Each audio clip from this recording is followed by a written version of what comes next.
Une équipe de la chaire UNESCO a réfléchi sur les questions d'éducation et de promotion de la santé. Et un article intitulé « Soutenir les écoles et les établissements dans la prise en compte de la santé de tous les élèves » a été publié.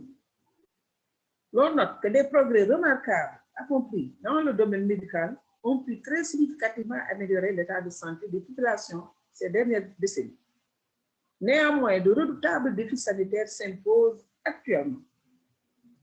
Les données de la recherche montrent en effet que la santé relève désormais essentiellement de facteurs externes au système de soins, étant pour l'essentiel déterminés par des facteurs personnels, sociaux, économiques et environnementaux.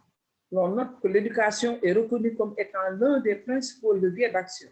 Les écoles constituent un cadre où les enfants et les adolescents vivent et apprennent. Elles sont liées à la famille et intégrées dans la communauté. Les écoles qui promeuvent la santé sont d'abord et avant tout des écoles qui respectent les missions d'enseignement-apprentissage, car les objectifs de santé sont indissociables des objectifs éducatifs. La question principale est alors de savoir comment créer les conditions pour que chaque école, dans la grande variété des contextes éducatifs en général et africains en particulier, puissent adopter des pratiques ayant une influence positive sur la santé.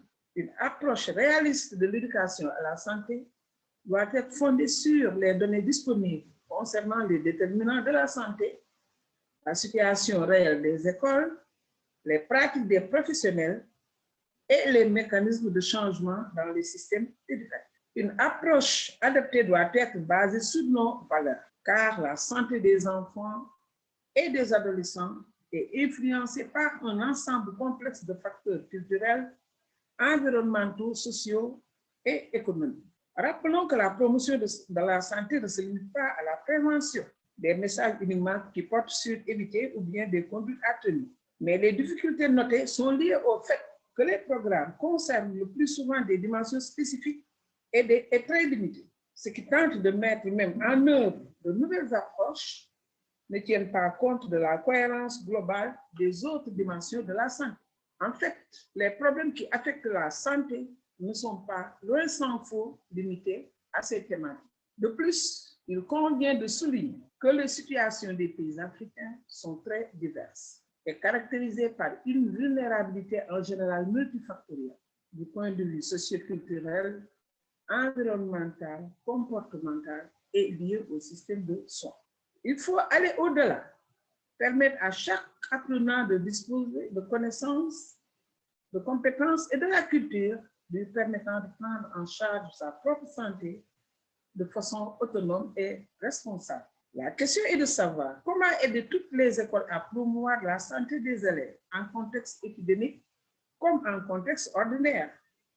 Pour ce faire, nous devons savoir quoi mettre en œuvre et comprendre pourquoi cela ne fonctionne pas dans toutes les écoles. Pour améliorer la santé donc et réduire les inégalités, la première priorité est d'avoir tous les élèves dans les écoles et d'assurer leur réussite scolaire. Il faut des systèmes éducatifs inclusifs et équitables. Et il faut aussi une contextualisation des approches pour améliorer la capacité des écoles à promouvoir la santé. Le défi ici est de créer les conditions de cette contextualisation dans les différentes zones urbaines, semi-urbaines et rurales, où la dimension socioculturelle et environnementale est particulièrement importante.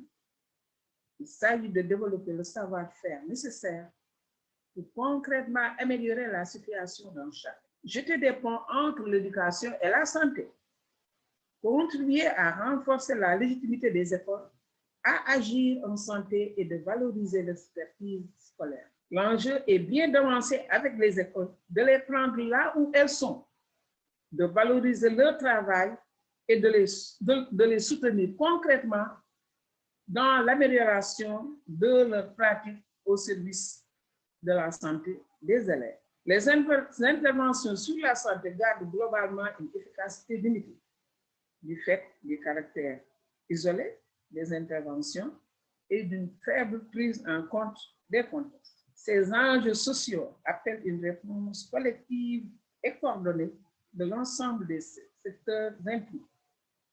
Il est temps de créer de nouvelles synergies afin d'agir efficacement et durablement pour la santé des enfants et des jeunes.